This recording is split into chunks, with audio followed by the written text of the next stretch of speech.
With so many things in play, it's hard to keep track of what you've got going on in your business, from content to your goals, whatever it may be. This is my tool to track it all.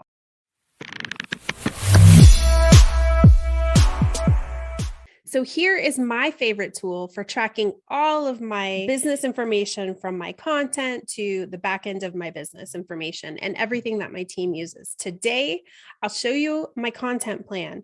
So this is what my team and I have outlined. This is what we've created. This is what we have decided our content plan is going to be, and we've documented it here in Asana. So I love good SOP, standard operating procedure, and I love to document it in Asana because I think Asana is just such a better way.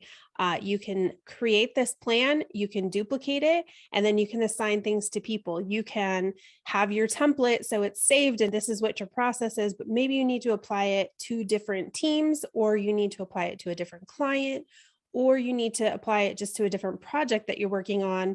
And in Asana, it's great because you can just copy and assign everything, give it dates, you can track it, and it's amazing.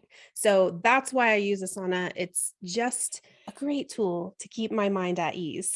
So I'm going to show you just the different views. This is our content plan template. So this is what we use to start. It just maps out everything that we've decided needs to be in our plan. This is the list view. And so the way that Asana is set up in a list is you have these sections. So this resources here is called a section. Under it, you've got your tasks. And if you click on one of these tasks, you can get the details. This is who's assigned to, the date, any information. I like in the description, I like to put in there whoever I'm assigning this to, or even if it's for me, I like to give the information that I'm going to need to complete that task. So this is where all that information goes. And I can even add subtasks. This is a great thing because I love checking the box. I don't know about you, but it makes all the difference in the world. And it's even more fun in Asana because they have all these cute little fun things. So let's just put this in here as if WordPress was one of my tasks.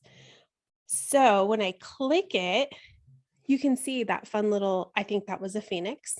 It flies across your screen and it gives you that double check. It's like a gold star, but a fun little, phoenix. There's unicorns in here, narwhals, they have all the fun stuff. So that is what it looks like inside this task. So you can add all these other subtasks if you want. One note on this: if you use Asana for multiple projects, multiple teams, these subtasks are great. You can assign them to you, can add more notes or comments. Down here, you can post updates and chat with your team about this and put in more information if you need to.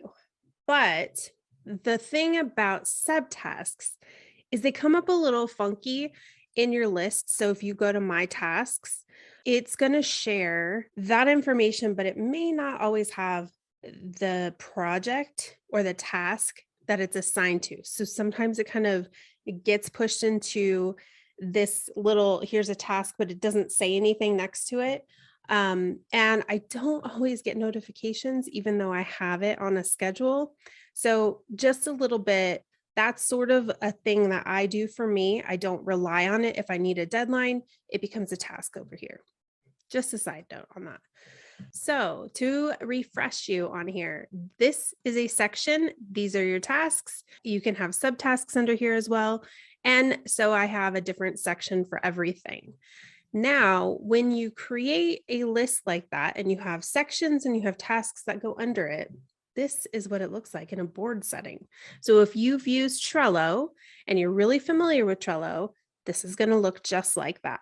So each section now becomes its own column, and each task is underneath that column and its own card. So same thing, click on it. It's the same view over here. So again, these subtasks do not become a task that's under this column. It's a task that's under this task. So it's a funky thing. It's a great tool, but there are just a few little quirks to it, but we make it work. In the board view, just like on Trello, if you wanted to move something to a different section, you can by dragging and dropping. Pretty amazing, right? Let's go back to list real quick because you can do the same thing there. So if you see the little hand comes up, you can move it down in your list and reorganize your list, or you can move it to another section if you want to. Whatever you need, it's really awesome. And another cool thing is if you click here and then I hit shift and my down arrow, it'll select multiple tasks. So this is where you can go and edit.